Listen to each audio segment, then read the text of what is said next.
இப்போ சி ப்ரோக்ராமிங்கோட மொத்த கட்டமைப்பும் பார்த்தீங்கன்னா ஃபங்க்ஷன்ஸால் தாங்க மொத்த சி ப்ரோக்ராமும் பில்ட் பண்ணியிருக்கோம்.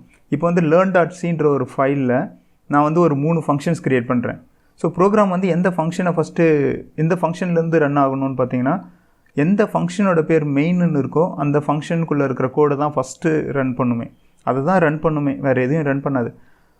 நாம் மிச்ச ஃபங்க்ஷனை இப்போ நான் இந்த ஃபங்க்ஷன் 2ல் இருக்க லைன்ஸ் ஆஃப் கோடெல்லாம் எக்ஸிக்யூட் பண்ணோன்னா, நம்ம மெயின் ஃபங்க்ஷனில் எந்த லைனில் வந்து நான் அந்த ஃபங்க்ஷனை கூப்பிட்றனோ அந்த டைமில் என்ன பண்ணணுன்னா, அந்த ஃபங்க்ஷனுக்கு ஜம்ப் ஆகிட்டு அதில் இருக்க கோடெல்லாம் எக்ஸிக்யூட் பண்ணிவிட்டு திருப்பியும் எந்த லைனில் நான் அந்த ஃபங்க்ஷனை கூப்பிட்டனோ அதுக்கு அடுத்த லைன்லேருந்து எக்ஸிக்யூட் ஆக ஆரம்பிச்சிடும். எப்போ வந்து மெயின் ஃபங்க்ஷனில் இருக்க மொத்த லைன் ஆஃப் கோடையும் எக்ஸிக்யூட் பண்ணி முடிச்சுட்டு வெளியே வருதுன்னா உங்களோட ஃபங்க்ஷன் வந்து கம்ப்ளீட்டாக ரன் ஆகி முடிஞ்சிருச்சுன்னு அர்த்தம். இப்போது ஃபங்க்ஷன் எப்படி க்ரியேட் பண்ணுறதுன்னு பார்க்கலாம். ஒவ்வொரு ஃபங்க்ஷனுக்கும் யூனிக்காக ஒரு நேம் கொடுக்கணும். நான் ஒரு ஃபங்க்ஷனை க்ரியேட் பண்ணுறேன், fun_1. இந்த இடத்துல வந்து நான் மைனஸ் கொடுக்கக்கூடாது. ஏன்னா மைனஸ் பார்த்தீங்கன்னா ஏதோ அரித்மெட்டிக் ஆப்ரேஷன் பண்ணுற மாதிரி இருக்குது. ஃபன்னுன்ட்டு ஏதோ ஒரு வேரியபிள் ஏதோ ஒன்று இருக்கட்டும், அது கூட -1ன்ற மாதிரி இருக்குது. ஸோ அதனால் வந்து மைனஸ் வந்து அலௌடு கிடையாது. அண்டர்ஸ்கோர் வேணால் யூஸ் பண்ணிக்கலாம். அதே மாதிரி பார்த்திங்கன்னா ஃபங்க்ஷனுக்கு முன்னாடி பார்த்திங்கன்னா நம்பர் யூஸ் பண்ணக்கூடாது. அதாவது நம்பர் வச்சு ஒரு ஃபங்க்ஷன் நேமை ஸ்டார்ட் பண்ணக்கூடாது. அப்புறம் இந்த ஃபங்க்ஷனுக்கு தேவையான லைன்ஸ் ஆஃப் கோடை வந்து இந்த ஓப்பன் க்ளோஸ் கர்லி ப்ராக்கெட்குள்ளே தான் வந்து நீங்கள் கோடிங் எழுதணும். இப்போது function_1ல் சில கோடு இருக்குது.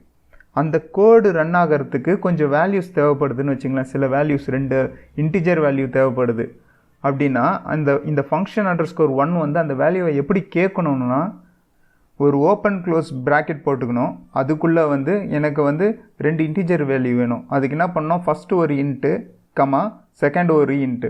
ஸோ எனக்கு இப்போ வந்து 2 வேல்யூ தேவைப்படுதுன்ட்டு இந்த ஃபங்க்ஷன் வந்து சொல்லுது. எப்போ இந்த ஃபங்க்ஷனை கூப்பிட போகிறோமோ அப்போ வந்து இந்த function_1க்கு தேவையான இந்த 2 வேல்யூவும் பாஸ் பண்ணி தான் இந்த ஃபங்க்ஷனை நம்மளால் கூப்பிட முடியும். இந்த function_1 கேட்குற அந்த வேல்யூஸை தான் ஆர்கியூமெண்ட்ஸ்னு சொல்லுவோம். இந்த ஃபங்க்ஷன் வந்து இப்போ 2 ஆர்கியூமெண்ட்ஸை கேட்குது. இப்போ இந்த ஃபங்க்ஷனுக்குள்ளே அந்த பாஸ் பண்ணப்பட்ட வேரியபிளை யூஸ் பண்ணோன்னா அந்த வேரியபிளுக்கு ஒரு நேம் கொடுக்கணும். ஸோ நான் இங்கே இந்த ஃபஸ்ட் ஆர்கியூமெண்ட்டுக்கு ஒரு நேமு ஏன்னு கொடுக்குறேன், செகண்ட் ஆர்கியூமெண்ட்டுக்கு நேமு பி கொடுக்குறேன். இந்த ஃபங்க்ஷனுக்குள்ளே அந்த வேரியபிள் நேம் வச்சு நான் அந்த டேட்டாவை யூஸ் பண்ணிக்கலாம். இப்போ இந்த ஃபங்க்ஷன் வந்து ஏதோ ஒரு வேல்யூவை ரிட்டர்ன் பண்ணுதுன்னு வச்சுக்கோங்க. நான் வந்து இதை ரிட்டர்ன் பண்ணுற வேல்யூ வந்து கேரக்டர் சார் வந்து ரிட்டர்ன் பண்ணுது, ஒரு 8 பிட் டேட்டாவை ரிட்டர்ன் பண்ணுது. அப்படின்னா அதை வந்து நான் ஃபங்க்ஷனுக்கு முன்னாடி எந்த டேட்டா டைப் ரிட்டர்ன் பண்ண போதோ அதை நான் இங்கே ஸ்பெசிஃபை பண்ணணும். அதுக்கப்புறம் ஃபங்க்ஷனுக்குள்ளே எந்த வேல்யூ ரிட்டர்ன் பண்ணுறோமோ அதை வந்து ரிட்டர்ன் போட்டு இந்த ஓப்பன் க்ளோஸ் ப்ராக்கெட் போட்டு எந்த வேல்யூ ரிட்டர்ன் பண்ண போதோ அந்த வேல்யூவை இங்கே ஸ்பெசிஃபை பண்ணணும். ஸ்பெசிஃபை பண்ணால் இந்த ஃபங்க்ஷனை கால் பண்ணும்போது இந்த ஃபங்க்ஷனில் இருக்க எல்லாம் கோடும் எக்ஸிக்யூட் ஆகிட்டு அது இந்த வேல்யூவை ரிட்டர்ன் பண்ணிடும். அந்த ரிட்டர்ன் பண்ண வேல்யூவை நம்ம வந்து மெயின் ஃபங்க்ஷனில் ஏதாவது ஒன்றுத்தில் ஸ்டோர் பண்ணிக்கலாம். இது பார்த்தோன்னே உங்களுக்கு இன்னொரு கொஸ்டின் என்ன தோணுன்னா, நம்ம இப்போ 2 வேல்யூ ரிட்டர்ன் பண்ணோன்னா எப்படி ரிட்டர்ன் பண்ணுறது அப்படின்னு சொல்லிட்டு தோணும். ஆனால் இப்போ வந்து இதில் வந்து 2 வேல்யூலாம் ரிட்டர்ன் பண்ண முடியாது. ஏன்னா அந்த கான்செப்ட் தெரிஞ்சுக்கணுன்னா நீங்கள் மைக்ரோ கண்ட்ரோலர்லாம் பார்த்தீங்கன்னா அக்யூமுலேட்டர்னு ஒன்று படிப்பீங்க. ரிட்டர்ன் பண்ணுற வேல்யூ வந்து அக்யூமுலேட்டரில் ஸ்டோர் ஆகும். இங்கே வந்து அதில் வந்து அக்யூமுலேட்டர் ஒரே ஒரு 8 பிட் தான், அதாவது ஒரு பைட்டு தான் வந்து அந்த அக்யூமுலேட்டரில் ஸ்டோர் பண்ண முடியும். அதே மாதிரி கம்ப்யூட்டர்ஸ்லேயும் ரிட்டர்ன் ஆகிற அந்த வேல்யூ வந்து அக்யூமுலேட்டரில் ஸ்டோர் ஆகும்போது ஒரு ஒரு ஒரு 64 பிட் வேல்யூ மட்டும் தான் ஸ்டோர் பண்ண முடியும். ஸோ அப்போ வந்து அது இன்டிஜராக இருக்கலாம், ஃப்ளோட்டாக இருக்கலாம், இல்லை டபுளாக இருக்கலாம். ஏதோ ஒரு data type primitive data type value தான் நம்ம ரிட்டர்ன் பண்ண முடியும். அப்புறம் எப்படி அரே ஆஃப் டேட்டாஸு ஸ்ட்ரிங்கு அதெல்லாம் ரிட்டர்ன் பண்ண முடியும்னு பார்த்தீங்கன்னா அதுக்கு தான் வந்து பாயிண்டர் கான்செப்ட் இருக்குது. இப்போ வந்து எந்த ரிட்டர்ன் வேல்யூவும் இல்லைன்னா நம்ம வந்து வெறும் வாய்டுன்னு ஸ்பெசிஃபை பண்ணி விட்டுருணும். அதே போல் இப்போ இன்புட் ஆர்குமெண்ட்ஸும் எதுவும் இல்லைன்னா ஜஸ்ட் எம்டியாக விட்டுருணும். அந்த ஓப்பன் க்ளோஸ் ப்ராக்கெட் மட்டும் போட்டு உள்ளே எந்த கண்டென்ட்டும் இல்லாமல் எம்டியாக விட்டோம்னா எந்த ஆர்குமெண்ட்ஸும் அது எடுத்துக்கலான்னு அர்த்தம். பார்த்த கான்செப்டை இப்போது ப்ராக்டிஸ் பண்ணி பார்க்கலாம். ஃபஸ்ட்டு நான் ஒரு மெயின் ஃபங்க்ஷன் க்ரியேட் பண்ணிக்கிறேன். ஏன்னா உங்களுக்கு தெரியும் மெயின் ஃபங்க்ஷனில் இருக்க லைன் ஆஃப் கோடு தான் 1 by 1 எக்ஸிக்யூட் ஆக போகுதுன்னு சொல்லிட்டு. ஸோ நான் ஒரு மெயின் ஃபங்க்ஷன் க்ரியேட் பண்ணிக்கிறேன். இந்த மெயின் ஃபங்க்ஷனில் printf ஸ்டேட்மெண்ட் யூஸ் பண்ணி ஒரு ஸ்ட்ரிங்கை பிரிண்ட் பண்ணிக்கிறேன்.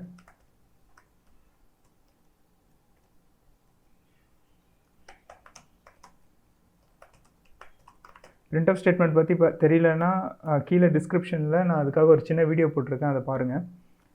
இந்த மெயின் ஃபங்க்ஷன்லேருந்து நான் இன்னொரு ஃபங்க்ஷனை கால் பண்ண போகிறேன். அது வந்து ஒரு வாய்ட் ஃபங்க்ஷன். அந்த ஃபங்க்ஷன் எதையும் ரிட்டர்ன் பண்ண போகிறதில்ல. அதேமாரி அதுக்கு எந்த இன்புட் ஆர்குமெண்ட்ஸும் இல்லை.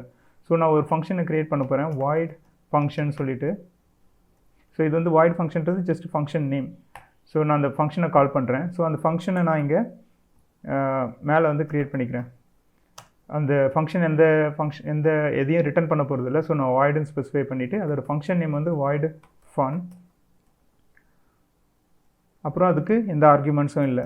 ஸோ அந்த ஃபங்க்ஷனுக்குள்ளே என்ன இருக்க போகுதுன்னா, நான் அதில் ஒரு சின்ன ஒரு printf ஸ்டேட்மெண்ட்.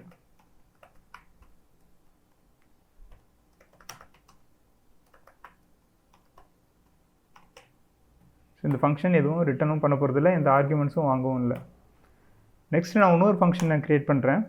அந்த ஃபங்க்ஷன் வந்து ஒரு ஒரு ஒரு இன்டிஜர் ஒரு ஆர்குமெண்ட் எடுத்துக்க போகுது.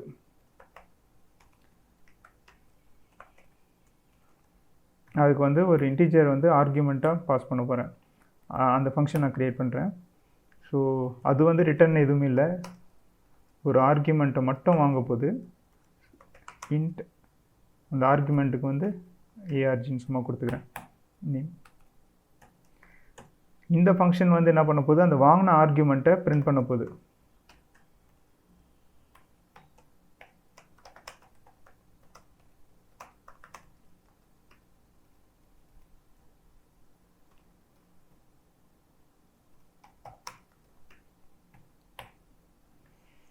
இப்போ நான் இன்னொரு ஃபங்க்ஷன் க்ரியேட் பண்ணுறேன். அந்த ஃபங்க்ஷன் வந்து ஒரு வேல்யூவை ரிட்டர்ன் பண்ணும். ஸோ அது வந்து என்ன ரிட்டர்ன் பண்ண போகுதுன்னு பார்க்கலான்னா, ஒரு கேரக்டரை ரிட்டர்ன் பண்ண போகுதுன்னு வச்சுப்போம். அதுக்கு வந்து நான் ஒரு வேரியபிள் க்ரியேட் பண்ணிக்கிறேன். ஸோ இந்த இது வந்து எந்த நேம் வேணால் இருக்கலாம். ஸோ எந்த ப்ராப்ளமும் இல்லை. நான் அந்த வேரியபிள்குள்ளே ரிட்டர்ன் பண்ணுற அந்த வேல்யூவை நான் ஸ்டோர் பண்ண போகிறேன். ஸோ நான் இப்போ வந்து அந்த ரிட்டர்ன் பண்ண போகிற ஃபங்க்ஷனை கால் பண்ண போகிறேன். அதுக்கு பேர் வந்து சும்மா சார் ஃபன் கொடுக்கலாம். இப்போ அந்த ஃபங்க்ஷன் நான் இங்கே க்ரியேட் பண்ணுறேன். அந்த ஃபங்க்ஷன் நேம் வந்து ரிட்டர்ன் பண்ண போகுது, சரிங்களா? அதனால் சார் ஃபங்க்ஷன் நேம் வந்து சார் ஃபன்னு க்ரியேட் பண்ணியிருந்தேன். அது வந்து எந்த ஆர்குமெண்ட்டும் எடுக்கல. அது வந்து ரிட்டர்ன் என்ன பண்ண போகுதுன்னா சி ஒரு வேல்யூவை ரிட்டர்ன் பண்ண போகுது. ஸோ இந்த ப்ரோக்ராமை நம்ம எக்ஸிக்யூட் பண்ணி பார்க்கலாம். இந்த printf ஸ்டேட்மெண்ட் யூஸ் பண்ணோன்னா நம்ம #include studio.h யூஸ் பண்ணோம். ஸோ இதை ரன் பண்ணி பார்ப்போம். ஓகே, இது எல்லாமே வந்து ஒரே லைனில் பிரிண்ட் ஆயிடுச்சு. இருங்க, இது வந்து /n கொடுத்தோம்னா நெக்ஸ்ட் லைனில் பிரிண்ட் ஆகும், பார்க்க கொஞ்சம் கிளியராக இருக்கும்.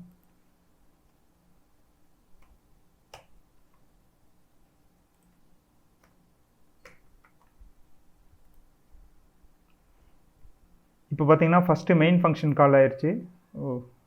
\n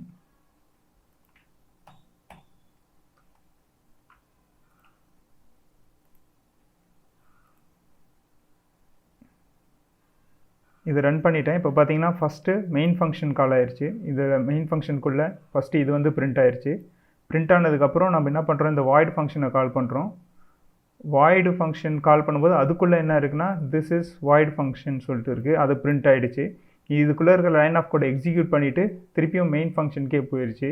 அப்புறம் அடுத்து ஆர்குமெண்ட் ஃபங்க்ஷனை கால் பண்ணுறோம். அதுக்கு வந்து 100ன்ற வேல்யூவை பாஸ் பண்ணியிருக்கோம். இந்த லைன் எக்ஸிக்யூட் பண்ணும்போது என்ன பண்ணணும்னா இந்த ஆர்குமெண்ட் ஃபங்க்ஷனுக்கு ஜம்ப் ஆகிடும். அதுக்குள்ளே அந்த ஆர்குமெண்ட் அந்த வேல்யூவை வாங்கிட்டு அது வந்து இந்த printf ஸ்டேட்மெண்ட்டில் அது பிரிண்ட் பண்ணிடுச்சு.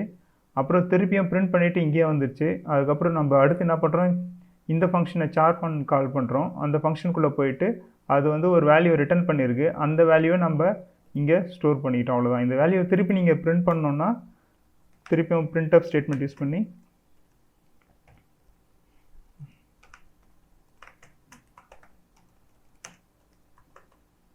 ஸோ அது வந்து ஒரு கேரக்டரை ரிட்டர்ன் பண்ண போகுது. ஸோ %c நேம் வந்து var.